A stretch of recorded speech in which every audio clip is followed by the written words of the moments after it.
Hey guys, it's been a while, but I have had three kids back to back, and apparently God really wanted them on Earth because not even a condom or a copper IUD would stop them. So, Canadian milk, am I right? Anyways, I've been cooking up some mods in secret on my increasingly independent children's nap times or in the evenings. I really should be spending time with my wife. I'm sure she would really appreciate that over me spending time on the computer, but it is what it is. This first mod, I really like it. It's really nice. It's really nice. This first mod, I really like. It's really nice. It's really It's nice. really It's nice. really nice. It's basically what I pictured mine colonies would be like from the lens of a tech game or an RPG game, which I've actually been playing a lot more of. This bad boy. This is a beta version of my Not Too Cozy mod pack that I made. By the way, you can check that out on my CurseFord page. I'll probably leave a link somewhere, I'm sure. But this is the settlements mod. And yes, I know it's Fabric, but I really love the way Fabric was written. The API is nice. It's really nice. It's really lightweight. And I've been a part of the community for years, so I was even an early contributor. So I don't know, it's really evolved over the years. And so anyone that's like newer into modding or making mods for Minecraft, I definitely recommend using Fabric for sure. But anyways, let's get into it. You can craft a lectern just like normal. Pretty sure the vanilla recipe is just the same. And once you have that lectern, you can place it down on the ground and you'll see this horrible UI.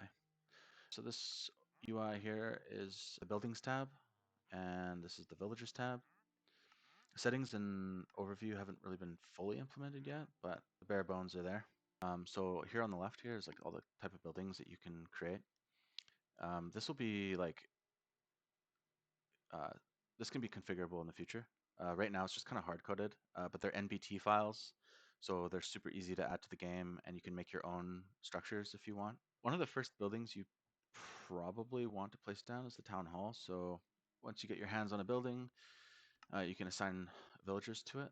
Let's just do this. Let's put that down. But you can place your buildings down, like a ghost block version of it, because it's not real. It's like just ghost block versions, and it sort of just appears there like space magic. It's pretty sick. And anyways, what you can do is you can add materials to the lectern when you have it built. So like this, it says the locations of where it's being built, what building it is, and then the materials required. And so all the required materials will be in here. But I'm just gonna go in creative mode. I don't have any of the materials deposited in there right now, but I'm in creative, so it just allows me to build it in creative.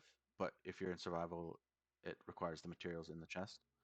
It'll look for all surrounding chests nearby, so within 8 blocks, I think. If you're in survival mode, until you get all the materials and submit it, it will magically build like this. Just like Solomon built his temple. 33rd degree high fives in the chat. Ah, that's not what I wanted to do. This is what I wanted to do. So sometimes certain buildings will show up here when they're done. But if you don't have any done yet, there will be nothing there, obviously, because there's nothing to show. But let me just build like an oak farm real quick here. You can rotate it with the keys here if you want. On the top left, there's a legend of how to place this stuff. If you want to place it down, enter, and then I'll have another building here. It's in progress. Just start that building and more space magic.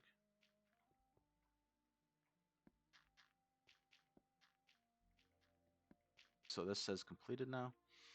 It's a completed building. Now, if I go here, it'll show up. I click on this. No villagers are assigned. This will show the outputs of items. If this is producing items, it'll show what's in there. You can add modded crops or regular vanilla crops in here too. That'll work.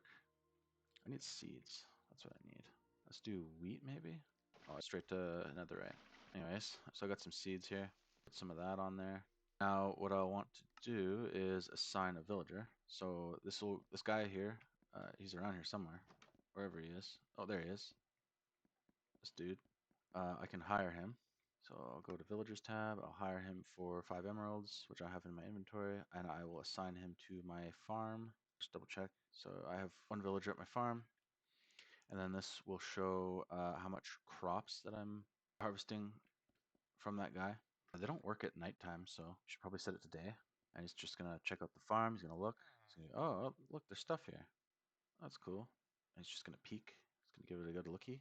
And eventually he'll harvest all the crops, and then he will bring them back to this chest. And then once that's done, then it'll show what crops per minute is on average is expected to be produced. Whatever calculations, whatever. But anyways, once you get your hands on a building, you can assign villagers to them. You have to hire them first. That's slavery! You want more crops? Slavery. You want more bone meal? You guessed it, slavery. And you want to pilfer all of your blocks of cabbage you collected last summer? Yep, slavery. It's society. They work for each other, Morty. They pay each other. They buy houses. They get married and make children that replace them when they get too old to make power. That just sounds like slavery with extra steps. Tomatoes. So pretty sure once you have a town hall, it'll start to attract villagers to your massive blemish you just caked down in your world. And then they will find it interesting, I guess, and then they'll just kind of flock around from all sorts of places. And before you know it, if they don't like what they see, they'll just poof off like an Enderman. So get your trades in before they're gone, or hire them and keep them around. It's up to you. But that's it for settlements, I think. See the lumberjack dude over here, and the other guy. I have two lumberjacks assigned to this building, and one picks up all the crap on the ground that drops from the leaves, and then the other one harvests all the leaves, or harvests all the tree logs and stuff. This guy's harvesting all the cabbage here. Like I was saying, it supports modded crops. Yeah. So this mod enhances your tool and armor through use and experience. Wow, I really cannot make that sound any more dirty. I really hope my kids don't see this one day. But anyway, so how it works is you name your thing in the thing. So you take your weapon or whatever, and you put it into an anvil, and it turns it into a Legendaries item.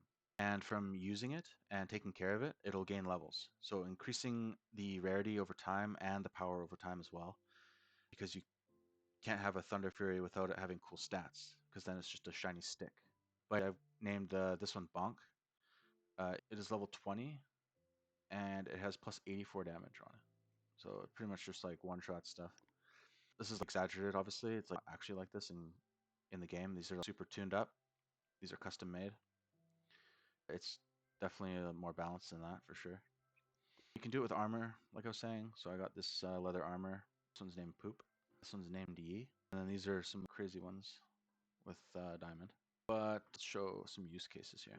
So I got a completely brand new diamond sword.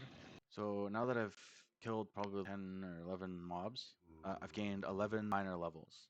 And then there was a chance to gain stat bonuses as well, every minor level.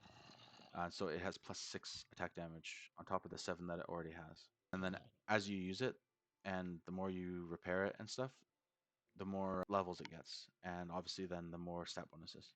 But yeah, that's the mod. That's it for now on mods anyway. Too Complicated 3 is still on its way. I've got most of the quests layouts and mechanics down, and I'm honestly still kind of just waiting on a few mods to be released to make NTC 3 really juicy.